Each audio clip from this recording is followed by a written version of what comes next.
다 같이 묵상기도 드리심으로 수요 예배를 하나님께 드리겠습니다.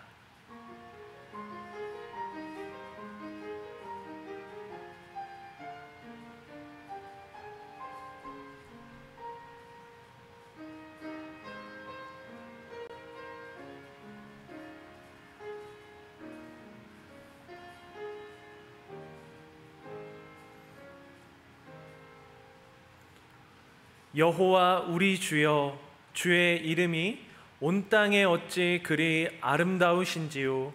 주의 영광이 하늘을 덮었나이다. 아멘. 온 땅의 주관자 되시는 하나님 감사합니다. 오늘도 수요 예배로 하나님 앞에 모였습니다.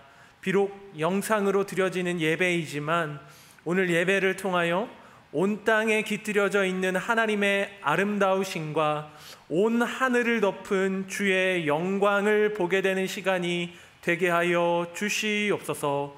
예수님의 이름으로 기도드립니다. 아멘.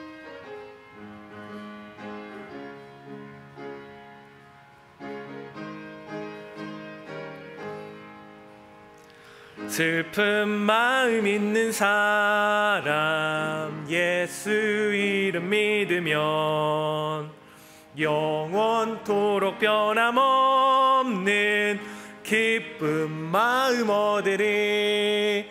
예수의 이름은 세상의 소망이요, 예수의 이름은 천국의 기쁨일세. 거룩하신 주의 이름 너의 방패 삼으라. 환난 시험 당할 때에 주께 기도드려라. 예수의 이름은 세상의 소망이요, 예수의 이름은 천국의 기쁨일세. 존귀하신 주의 이름 우리 기쁨 되도다. 주의 품에 안길 때에 기뻐 찬송 부르리. 예수의 이름은 세상의 소망이요, 예수의 이름은 천국의 기쁨일세. 우리 갈 길 다간 후에 보좌 앞에 나가 왕의 왕께 경배하며 면류관을 드리리. 예수의 이름은 세상의 소망이요, 예수의 이름은 천국의 기쁨일세. 오늘 말씀은 예레미야 애가 4장 1절에서 10절까지의 말씀입니다. 구약성경 1148면에 있습니다. 예레미야 애가 4장 1절에서 10절의 말씀입니다.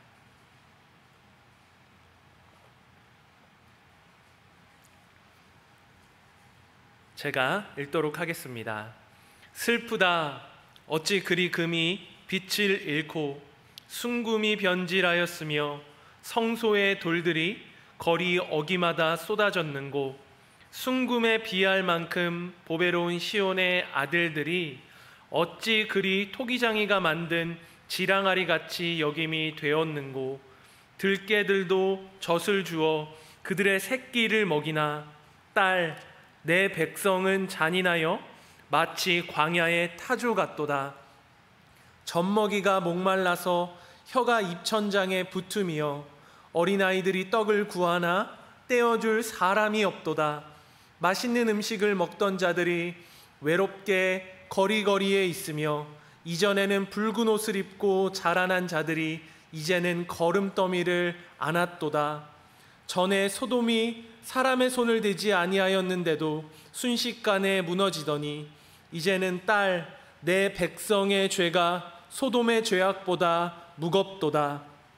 전에는 존귀한 자들의 몸이 눈보다 깨끗하고 젖보다 희며 산호들보다 붉어 그들의 윤택함이 갈아서 빛낸 청옥 같더니 이제는 그들의 얼굴이 숲보다 검고 그들의 가죽이 뼈들에 붙어 막대기같이 말랐으니 어느 거리에서든지 알아볼 사람이 없도다. 칼에 죽은 자들이 줄여 죽은 자들보다 나음은 토지 소산이 끊어짐으로 그들은 찔림받은 자들처럼 점점 쇠약하여 가미로다. 딸, 내 백성이 멸망할 때에 자비로운 부녀들이 자기들의 손으로 자기들의 자녀들을 삶아 먹었도다. 아멘. 네, 계속해서 예레미야 애가의 말씀을 함께 살펴보도록 하겠습니다. 오늘 본문은 애가 4장의 말씀입니다. 오늘 본문도 여타의 애가의 말씀처럼 하나님의 깊은 슬픔으로 가득 차 있습니다. 본문의 시작이 이렇습니다. 슬프다, 슬프다. 하나님의 마음이 이렇게 슬픔에 가득 차 있는 이유를 1절 말씀에서 잘 설명해 주고 있습니다. 슬프다. 어찌 그리 금이 빛을 잃고 순금이 변질하였으며 성소의 돌들이 거리 어귀마다 쏟아졌는고. 하나님이 이렇게 슬퍼하시는 이유는 하나님이 그토록 아끼고 사랑하던 예루살렘이 처참히 바벨론에 의해 멸망당했기 때문입니다. 순금처럼 빛나던 그들이 빛을 잃어버렸고 성소를 지탱하던 돌들이 거리 어귀마다 다 쏟아져 내리고 있다고 본문은 말씀합니다. 오늘 본문은 예루살렘의 과거의 영광과 현재의 황폐함을 강하게 대조시키며 말씀하고 있습니다.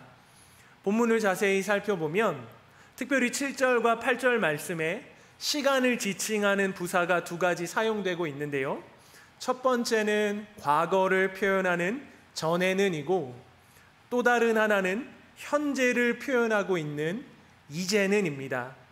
즉 예루살렘의 이전과 지금의 모습을 비교하는 것에 오늘 본문은 무게중심을 두고 있다는 것이죠.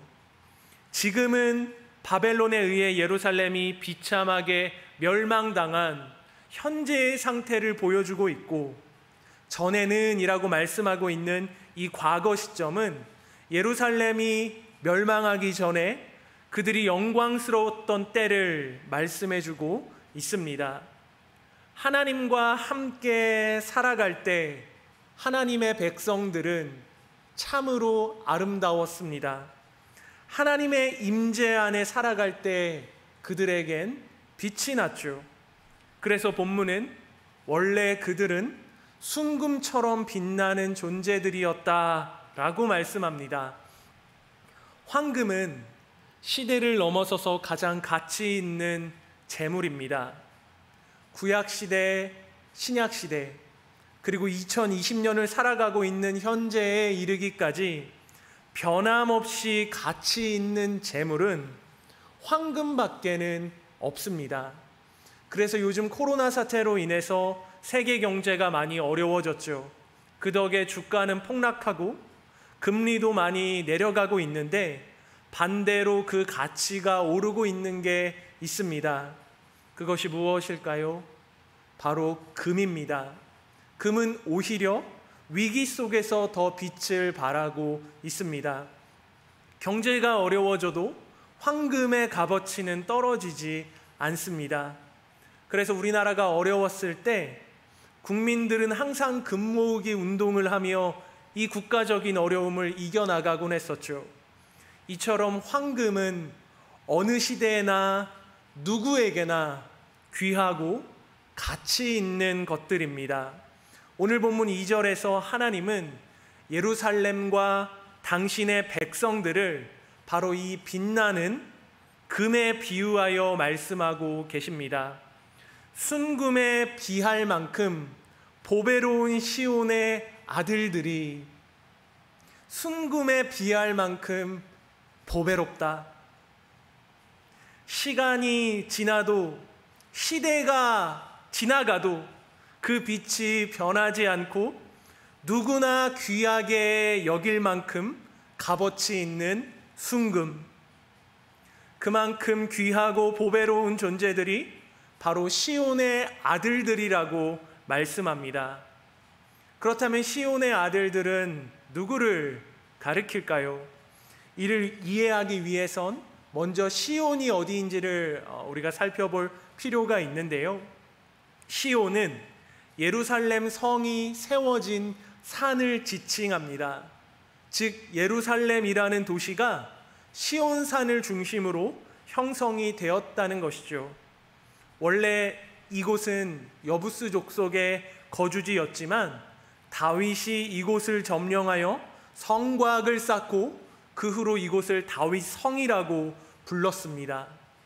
그 후에 다윗은 이곳으로 하나님의 법궤를 옮겨왔고 그의 아들인 솔로몬은 이곳에 하나님의 거룩한 성전을 세웁니다. 이후로 시온산은 이스라엘 백성들에게 거룩한 산이라고 불리워졌습니다.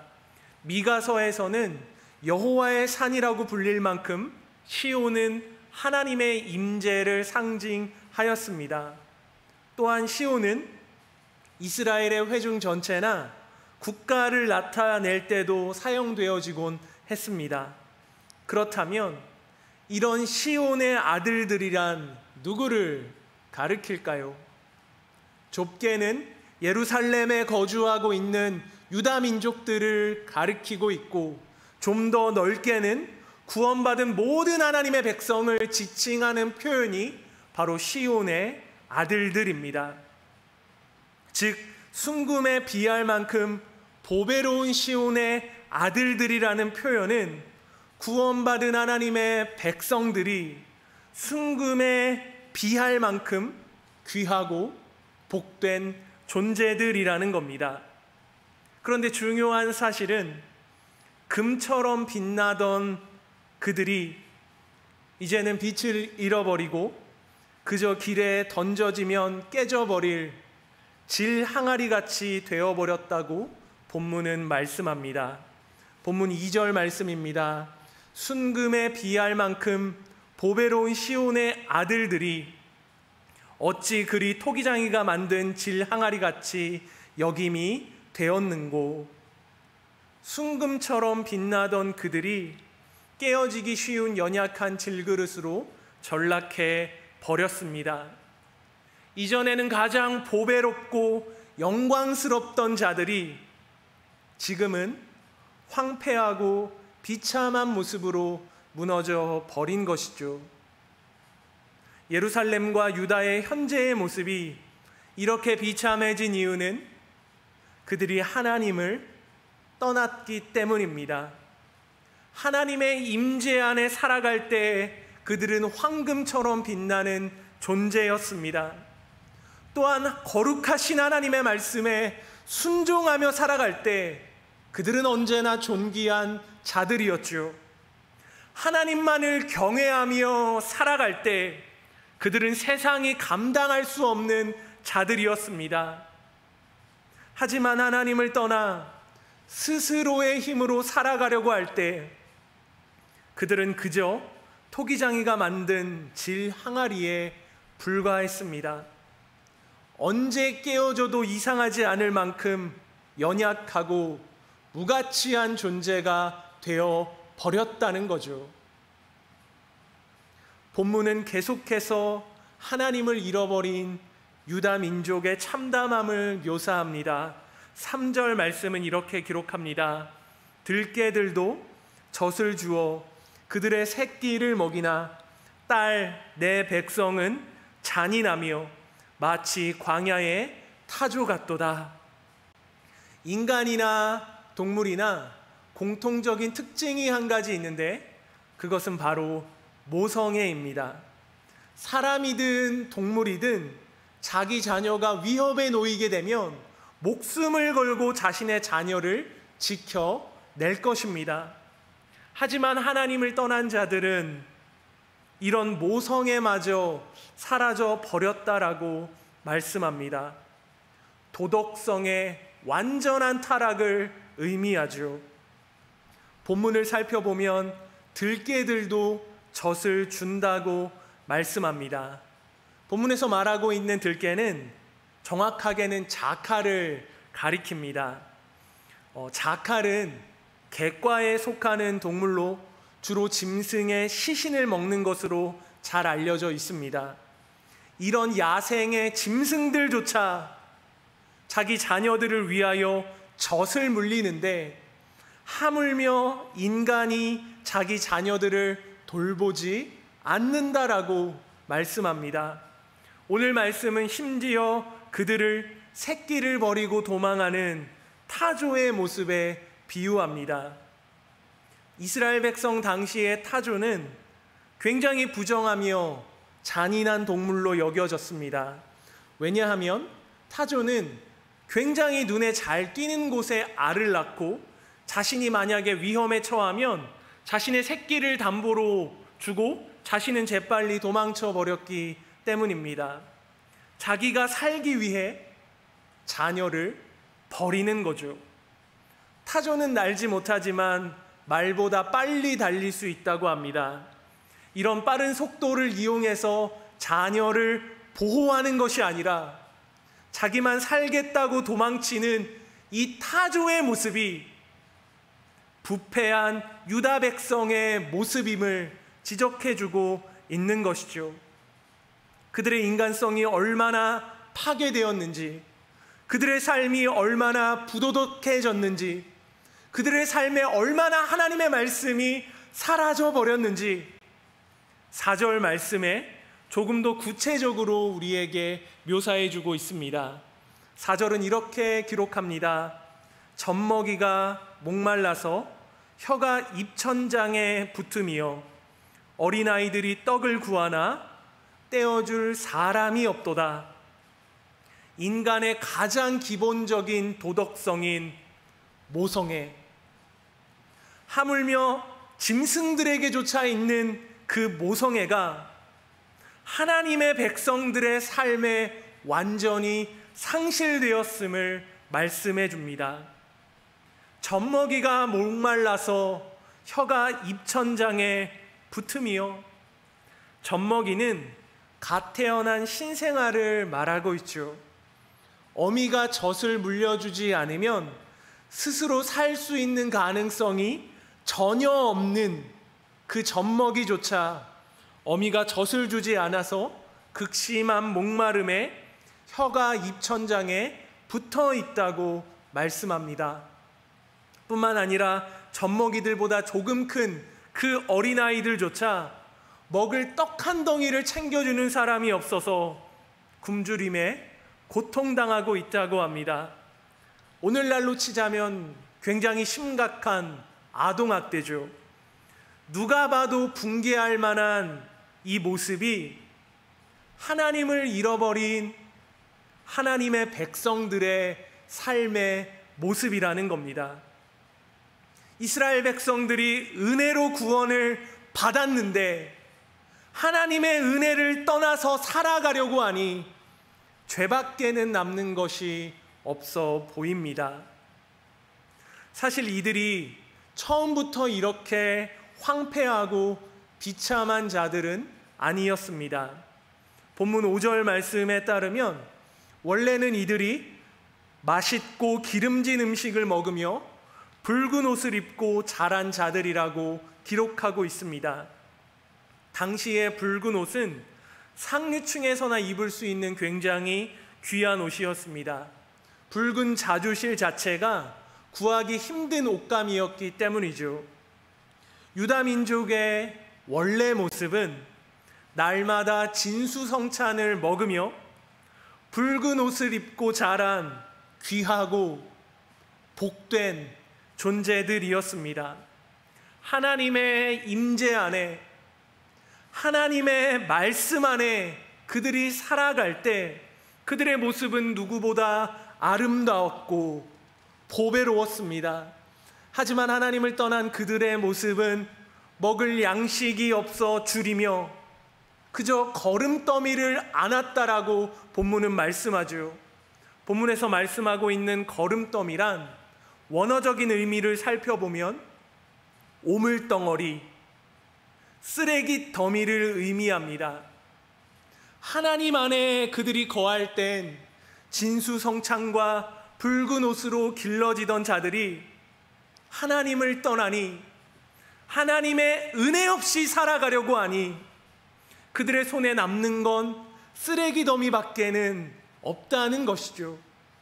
그들의 죄악은 점점 깊어져 소돔의 죄보다 무거워졌고 그 결과 윤택함이 청옥처럼 빛나던 유다의 모습이 이제는 그 얼굴이 숯보다 검고 그 가죽이 뼈에 붙어 막대기같이 말랐다고 8절에서 말씀합니다. 우리는 흔히 너무 배고프고 너무 굶주렸을 때 배가죽이 등가죽에 붙었다라는 표현을 합니다. 본문이 비슷한 표현을 쓰고 있는 것이에요. 그들의 가죽이 뼈에 붙어 막대기같이 말랐다고 합니다. 그만큼 굶주림과 허기 가운데 놓여져 있다는 것이죠. 7절 말씀에 따르면 원래 이들의 삶의 윤택함은 갈아서 빛낸 청옥 같던 자들이었습니다. 여러분, 청옥은 푸른 빛이 나는 투명한 사파이어를 의미합니다. 당시의 청옥은 진귀한 보석들을 대표했고 굉장히 값비싼 보석 중에 하나였습니다. 심지어 요한계시록을 보면 거룩한 성 새 예루살렘을 묘사할 때 바로 청옥을 사용하고 있죠. 그만큼 청옥은 귀하디 귀한 보석이라는 겁니다. 이처럼 보석처럼 빛나던 존재가 원래 누구였죠? 하나님의 언약 백성들입니다. 하나님의 약속을 간직하며 살아갈 때는 그들의 존재가 마치 황금과 보석에 비유될 만큼 빛나는 존재들이었는데 하나님의 약속을 잊어버리고 나니 그들의 삶은 처참하게 무너져가고 있습니다. 얼마나 그 모습이 참담한지 차라리 칼에 찔려 죽임을 당하는 게 더 나을 것이라고 9절에서 말씀하죠. 여러분, 서러움 중에 가장 큰 서러움은 흔히 배고픈 서러움이라고 이야기합니다. 인간의 생명을 유지하는 데 가장 기본이 되는 것이 음식이기 때문이죠. 하지만 이 음식이 충분히 인간에게 제공되지 않을 때 인간은 최소한의 인간성마저 상실하게 됩니다. 10절 말씀이 이를 너무나도 잘 보여주고 있는데요. 사실 10절 말씀은 너무나 충격적인 말씀입니다. 딸 내 백성이 멸망할 때에 자비로운 부녀들이 자기들의 손으로 자기들의 자녀들을 삶아 먹었도다. 개인적으로 성경 속에서 예수님의 십자가의 사건을 제외하고 가장 충격적인 장면이 아닐 수 없습니다. 자비로운 부녀들이 자기들의 손으로 자기들의 자녀를 삶아 먹었도다. 배고픔과 굶주림이 극에 달하니 평소에는 우아하고 교양이 넘치던 그런 자비로운 부녀들조차 자기 자녀를 자기 손으로 삶아 먹었다고 합니다. 너무나 기괴하고 충격적인 장면이 아닐 수 없습니다. 본문의 충격적인 이 말씀은 도대체 우리에게 무엇을 보여주고자 하는 걸까요? 그것은 하나님을 떠난 인간의 참담한 모습입니다. 복음이 없는 인간의 민낯이죠. 하나님의 은혜가 제거되어져 버린 죄악 덩어리의 인간의 모습입니다. 자기 자녀를 자기 손으로 삶아 먹었다는 건 도덕성이 부패할 대로 부패했음을 보여주는 장면입니다. 아무리 우리가 사는 이 세상이 말세라고 하지만 인간들이 사는 세상 속에서 이보다 더 잔인하고 끔찍한 죄악이 있을까요? 하나님을 떠나 스스로 고상한 척하는 모든 인간들의 내면이 바로 이와 같다는 겁니다.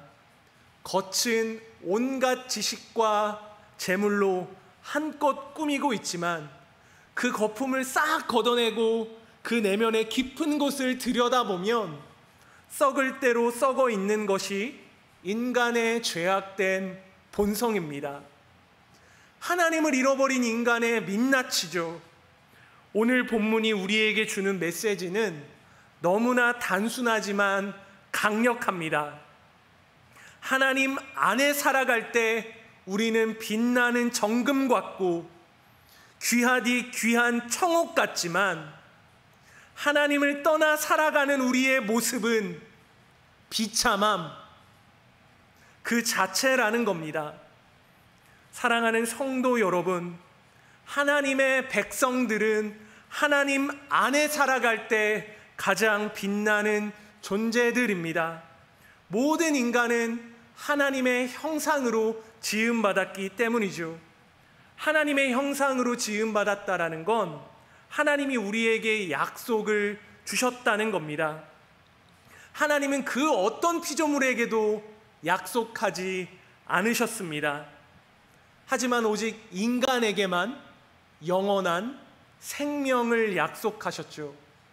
그리고 그 언약은 첫 번째 아담은 불순종함으로 말미암아 실패했지만 두 번째 아담으로 오신 예수 그리스도로 인해서 완전히 성취되었습니다. 그러니 예레미야 당시의 유다 민족이 붙잡고 살아야 할 약속은 바로 오실 메시아입니다. 메시아가 오셔서 우리의 모든 죄의 짐을 짊어지시고 십자가에서 죽임당하시는 하나님의 어린 양이 되어주실 것이라는 것을 믿는 거죠. 그 믿음으로 살아가던 예루살렘은 순금처럼 정결하고 보석처럼 빛이 났습니다. 모든 사람들이 흠모할 만한 아름다움을 가졌던 존재였습니다. 하지만 이 약속을 저버리고 자신들의 힘으로 바벨탑을 쌓으며 살아가던 자들은 결국 바벨론에 의해 처참하게 짓밟히며 비참하디 비참한 신세로 전락해버리고 말았습니다. 사랑하는 성도 여러분, 예레미야가 그 당시에 그토록 고대하던 그리스도는 약속대로 오셨습니다. 오셔서 우리의 모든 죄와 죽음의 문제를 십자가에서 다 이루었다 말씀하시며 해결해 주셨습니다. 예수님이 다 이루셨으니 더 이상 다른 도움이나 다른 방법이 우리에게 필요치 않습니다. 그러니 신약을 살아가는 성도들에겐 그리스도 예수 안에 살아가는 것만이 잃어버린 순금의 빛을 되찾는 유일한 방법입니다. 여러분은 여전히 빛나는 순금으로 살아가고 계십니까? 아니면 빛을 잃어버린 순금으로 전락해 버리셨습니까? 오늘 본문에 묘사되고 있는 끔찍한 모습이 지금 당장의 우리의 모습이라고 생각하지는 않습니다. 하지만 우리가 조금씩 하나님과 멀어지고 우리의 삶이 하나님의 약속을 기억하며 살아가지 못한다면 우리의 내면은 기필코 썩은 악취로 진동하게 될 것입니다. 모든 인간은 하나님 앞에 부끄러운 죄인입니다. 부정할 수 없는 진리이죠. 죄로 얼룩진 인생, 하나님의 은혜가 부어지지 않는다면 그 어디에도 소망을 발견할 수 없습니다. 오늘 본문은 하나님을 떠난 인간들이 얼마나 비참하고 참담한지를 너무나 적나라하게 우리에게 보여주고 있습니다. 하지만 하나님이 이 말씀을 우리에게 주시는 이유는 그래서 너희가 망할 것이라는 것을 말씀하려는 게 아니에요. 망하고 죽임당해야 마땅한 우리이지만 예수 그리스도를 통한 진정한 소망을 발견하게 하려 하심입니다. 너희에게는 소망이 없지만 너희의 내면은 온통 죄로 범벅이 되어 있지만 너희의 모든 연약함을 짊어질 내 아들 독생자 예수 그리스도를 너희에게 보내주실 것이라는 겁니다. 그러니 더 이상 빛을 잃어버린 순금처럼 살지 말고 그리스도 예수 안에서 잃어버렸던 빛을 되찾으라고 우리에게 말씀하십니다. 말씀을 정리합니다. 오늘 본문은 예루살렘의 과거의 영광과 현재의 황폐함을 너무나 적나라한 모습으로 대조시키며 우리에게 말씀해 주었습니다. 순금에 비할 만큼 보배로운 시온의 아들들이 이제는 토기장이가 만든 질 항아리와 같이 연약한 존재가 되어 버렸습니다. 극심한 고난과 굶주림 때문에 사람들은 너나 할 것 없이 길거리에 쓰러지기 시작했죠. 젖먹이 어린아이들은 먹지 못해 죽어갔고 어른들은 굶주리다 길바닥에 쓰러졌으며 화려한 옷차림의 사람들이 이제는 잿더미 속에 파묻혀 버렸습니다.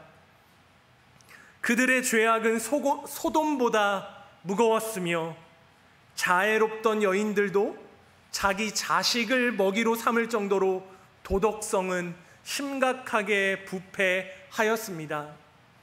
사람들이 그토록 부러워하며 그렇게 간절히 사모했던 예루살렘의 영광은 이제 사람들의 수치와 조롱거리로 전락해 버렸습니다. 이쯤 되면 다 끝난 것 같습니다. 모든 것이 잿더미가 되어버린 것 같은 그 모습 속에서 하나님의 자비와 긍휼이 그들에게 참된 소망을 일깨워 줍니다. 그 소망은 메시아입니다. 너희들이 죄 때문에 망했으니 너희의 죄의 문제를 해결해 줄 메시아, 그 메시아를 바라보며 너희에게 아직 희망이 남아있다고 본문은 말씀합니다. 사랑하는 성도 여러분, 하나님의 백성의 유일한 소망은 그리스도 예수에게만 있는 줄 믿습니다. 다른 희망은 없습니다. 다른 방법도 없습니다. 다른 길도 없습니다. 처참히 무너진 예루살렘을 회복시킬 진정한 소망이 오실 메시아에게만 있듯이 무너지고 망가진 우리의 삶을 회복시킬 유일한 희망도 오직 예수님께만 있는 것이죠. 그러니 더 이상 빛을 잃어버린 순금이 되어 세상에 짓밟히며 살아가지 마시고 그리스도 예수 안에서 다시 한번 존귀하게 빛나는 존재들이 되시길 주님의 이름으로 축복합니다. 이 시간 다 함께 두 가지의 기도 제목을 가지고 함께 기도하도록 하겠습니다. 먼저는 들은 말씀을 기억하며 기도하도록 하겠습니다. 그렇습니다. 하나님은 우리를 순금처럼 청옥처럼 빛나는 존재로 불러주셨습니다. 그러나 우리는 어리석어 죄악으로 나를 망가뜨리고 빛을 다 잃어버린 연약한 존재가 되었습니다. 이 시간에 우리가 기도할 것은 그리스도 예수 안에서 우리가 다시 한번 하나님 앞에 아름답고 빛나는 보배로운 존재로 회복될 수 있기를 기도하였으면 좋겠습니다. 또한 코로나 바이러스로 인하여 계속해서 우리가 불안해하며 고통당하고 있는데 이 바이러스가 하루속히 종식되게 하시며 교회가 이 어려움을 지혜롭게 이겨나갈 수 있도록 들은 말씀을 기억하며 코로나 바이러스의 종식을 위하여 다 함께 기도하며 나아가도록 하겠습니다. 참 좋으신 하나님 아버지, 은혜를 감사드립니다. 주님, 우리의 내면이 썩은 악취로 진동을 합니다. 우리의 겉모습은 온갖 그럴듯한 것들로 치장을 하지만 단장품을 다 제거하고 우리의 내면의 가장 깊숙한 곳을 들여다보면 온갖 죄악으로 인하여 더럽혀진 연약하고 부끄러운 우리의 모습을 고백합니다. 하나님은 우리를 순금으로 부르셨는데 우리는 그 빛을 다 잃어버린 질 항아리와 같은 존재로 전락하여 버렸음을 고백합니다. 그러나 주님, 우리가 다시 한번 하나님께로 우리의 삶을 돌이킵니다. 우리가 다시 한번 하나님께로 우리의 모든 인생의 방향을 전하나오니 그리스도 예수로 인하여 우리의 삶이 다시 한번 빛나는 존재가 되게 하여 주시옵소서. 우리의 모든 소망이, 우리의 유일한 피난처가 예수 그리스도밖에는 없음을 고백합니다. 또한 주님, 생각지도 못한 코로나 바이러스로 인하여 우리가 너무나 오랜 시간 고통당하고 괴로움당하고 불안함 가운데 놓여 있음을 고백합니다. 얻지 못할 이 어려움 가운데 하나님이 어려움이 하루속히 종식되게 하시며 교회가 이 어려움 가운데 세상에 빛과 소금의 역할을 잘 해나갈 수 있도록 우리에게 지혜 주시고 능력 주셔서 특별히 성림교회가 이 일에 앞장서 나갈 수 있는 교회가 되게 하여 주시옵소서. 그래서 이 어려움 가운데 예배가 얼마나 귀한 것이었는지, 일상에서의 우리의 신앙이 얼마나 중요한 것이었는지를 깨달아 알 수 있는 시간 되어줄 수 있도록 하나님 우리 가운데 은혜를 더하여 주시옵소서. 주님 감사를 드립니다. 이 모든 말씀 우리 주 예수 그리스도 이름으로 기도드립니다. 아멘.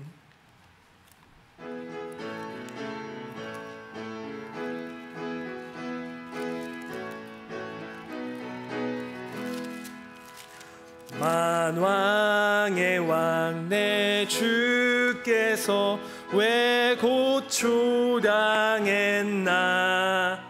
이 벌레 같은 날 위해 그 보혈을 였네.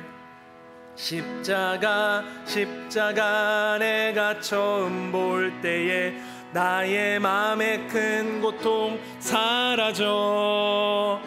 오늘 믿고서 내 눈 밝았네. 참 내 기쁨 영원하도다. 주 십자가 못 박힘은 속죄함 아닌가. 그 긍휼함과 그 은혜 말할 수 없도다. 십자가 내가 처음 볼 때에 나의 맘의 큰 고통 사라져.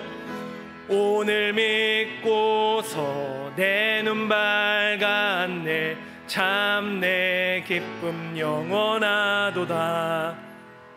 늘 울어도 그 큰 은혜 다 갚을 수 없네. 나 주님께 몸 바쳐서 주의 일 힘쓰리. 십자가 내가 처음 볼 때에 나의 맘의 큰 고통 사라져. 오늘 믿고서 내 눈 밝았네. 참 내 기쁨 영원하도다. 축도하겠습니다. 지금은 우리 주 예수 그리스도의 은혜와 하나님 아버지의 극진하신 사랑과 성령의 감화감동 교통하심이 비록 지금은 빛을 잃어버린 순금 같지만 그리스도 예수 안에서 다시 한번 우리의 빛을 되찾기를 소망하는 모든 성도님들 위해 이제로부터 영원까지 함께 있을지어다.